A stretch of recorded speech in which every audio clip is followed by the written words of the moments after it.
मेरे हल्के की दास्तान ये है कि पंजाब हाई कोर्ट ने कहा कि जी आप इसको बल्दियाती निज़ाम को फाल बना दें, और जनाब अभी तक उस बल्दियाती निज़ाम पे इतने बड़े बड़े ताले पड़े हैं। डर किस बात का है? अवाम के जोर का डर है। बल्दियाती निज़ाम के बगैर पाकिस्तान चल ही नहीं सकता।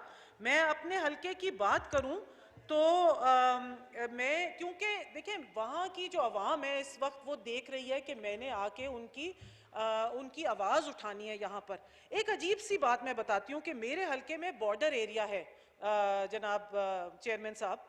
बॉर्डर एरिया यानी कि हिंदुस्तान का बॉर्डर एरिया बहुत खूबसूरत हल्का है मेरा। वहाँ पर मिट्टी उठाने की इजाज़त नहीं है, यानी कि जो तामीरात लोग करना चाहते हैं वहाँ उनको मिट्टी उठाने की इजाज़त नहीं है। जाके इजाज़तनामा लेना पड़ता है, बहुत खर्चा करना पड़ता है। प्लीज वाइंड अप जी। वाइंड अप कर रही हूँ सर, 2 मिनट और लूंगी। 15 दफ़ा जाके इजाज़तनामा लेना पड़ता है उनको। और आप ये देखें कि उनकी कंस्ट्रक्शन किस, क्या वो इंसान नहीं है? रेंजर्स बैठे हुए उनकी मिट्टी के ऊपर। ये एक बात खत्म होनी होगी, इस बात को खत्म करना होगा। उनकी मिट्टी अपनी उनकी मिट्टी है, वो जमीनें उनकी अपनी जमीनें हैं। अच्छा, दूसरी तरफ यह है कि जी धमथल हमारे यहाँ एक कस्बा है जिसके सामने से गैस लाइन का जंक्शन गुजरता है। गैस नहीं है उस कस्बे में, उसकी वजह से वहाँ पर कारोबार, उनकी आमदन, उनके सरमायाकारी पूरे कस्बे की बंद है। मैं ये रिक्वेस्ट करना चाहती हूँ कि दमथल में गैस के कनेक्शन देने चाहिए फौरी तौर पे। कोई एक्स्ट्रा आपका पैसे नहीं लगेंगे क्योंकि वो गैस पाइपलाइन के जंक्शन के ऊपर है। हमारे हल्के में मोबाइल कवरेज ही नहीं है सर, मोबाइल कवरेज नहीं है। और है भी 3G 4G के नाम पे एक मजाक है। लोगों को पता है कि जब मैं हल्के में जाती हूँ कि ये तो फ़ोन पे ये इसको साथ हम राब्ता नहीं कर सकते। वहाँ पर जो यूनिवर्सल सर्विस फंड है वो खा पी लिया जाता है, उसका पता ही नहीं है कि क्या है ये जो और जो वहाँ पर ब्लैंक रीजन्स हैं उसमें मोबाइल सर्विस का मैं मुतालबा करती हूँ। और तीसरी चीज़ ये है जनाब, और मैं यहाँ पर मोबाइल से बात ये करना चाहूँगी, जो ऑनलाइन क्लासेस हो रही थी, हमारे स्टूडेंट्स 80% ख्वानगी है मेरे इलाके में। हमारे स्टूडेंट्स ने कितना उन्होंने लूज किया क्योंकि वहाँ पर कवरेज नहीं थी ऑनलाइन। जफरवाल तहसील की सड़कों पे लगता है कि बम फाड़े गए। गाड़ी आप चलाएं ना तो इस तरह गाड़ी मुड़ती है, एक तरफ यूं होता है और एक तरफ यूं होता है, जैसे कि कोई सर्कस में गाड़ी चलाई जा रही हो। अनाज बाजार तक नहीं लेके जा सकते।